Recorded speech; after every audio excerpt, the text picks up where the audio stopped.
मैं कुमार धनंजय फिर से एक बार विपिन चंद के सीरीज में आया हूँ, मेंस परीक्षा सीरीज में। चैनल को लाइक और सब्सक्राइब जरूर करें। तो टॉपिक है 1857 के बाद किसान आंदोलन और किसान विद्रोह। इसमें टॉपिक है 1859-60 का नील आंदोलन। तो नील आंदोलन की पृष्ठभूमि को हम आगे इससे पूर्व क्लास में पढ़े हैं। अब आगे इसी करीब में चलते हैं, क्यों? ठीक है, अगले काल में आते हैं। तो वह क्या, कलरवा के डिप्टी मजिस्ट्रेट हेमचंद्र को एक आदेश पर नियम जरा से चूक हो गई। उस आदेश का सार यह था कि नील उगाने वाले रैयतों को अपनी ज़मीन पर अपने मन मुताबिक फसल उगाने का अधिकार होगा।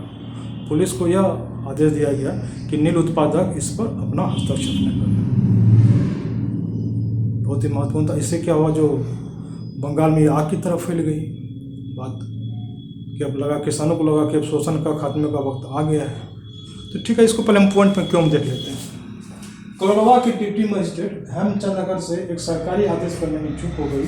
उन्होंने पुलिस के नाम फरमान जारी कर दिया कि नील उगाने वाले रैयतों से संबंधित विवादों में जमीन पर रैयतों का कब्जा रहेगा और वे उस पर अपने मर्जी की फसल उगा सकेंगे। मतलब विवाद में भी जो है रैयतों का ही अधिकार रहेगा।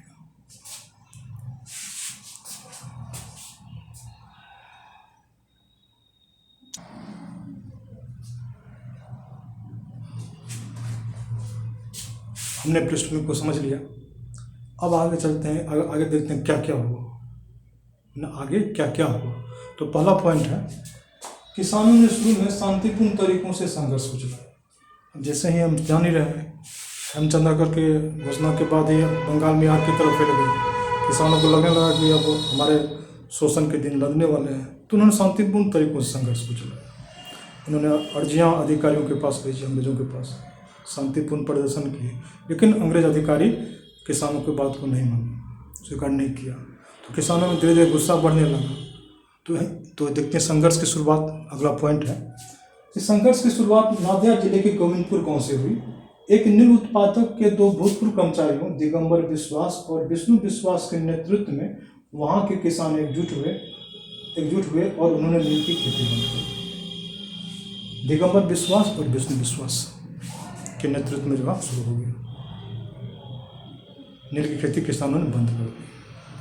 अब क्या हुआ कि उत्पादकों ने लठेतों को भेज दिया गोविंदपुर गांव में हमला करने के लिए, डराने के, आतंकित करने, हमला किसानों को डराने के लिए। लेकिन किसानों ने उस हमले को भी नाकाम कर दिया। अगला पॉइंट है कि नील उत्पादक और किसानों में संघर्ष शुरू हो गया। इस तरह जो है नील उत्पादक और किसानों में संघर्ष शुरू हो गया।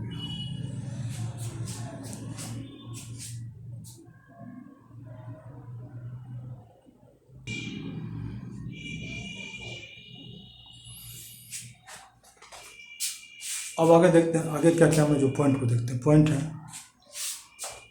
1860 की बसंत ऋतु के आते आते बंगाल के उन सभी जिलों में यह आंदोलन फैल गया जहां नील की खेती होती थी। बंगाल के उन सभी जिलों में जहां नील की खेती होती थी आंदोलन फैल गया। किसानों जब नील की खेती करना बंद हो गई, अब एकजुट होकर के उत्पादकों के लठेतों का सामना करना शुरू हो गया, उनके आतंकों का, और नील कारखाने पर भी हमला शुरू हो गया। और इस संघर्ष के दौरान पुलिसों से भी किसानों का संघर्ष हुआ। अब अगला पॉइंट देखते हैं, उत्पादकों ने नया तरीका अपनाया। अब क्या क्या नील उत्पादकों ने अब किसानों को यह धमकी देने लगे कि हम अपने जमींदारी अधिकार का मतलब प्रयोग कर जो है आपकी ज़मीन छीन लेंगे या उसकी लगान बढ़ा देंगे। अब क्या हुआ कि रैयतों ने लगान देना ही बंद कर दिया।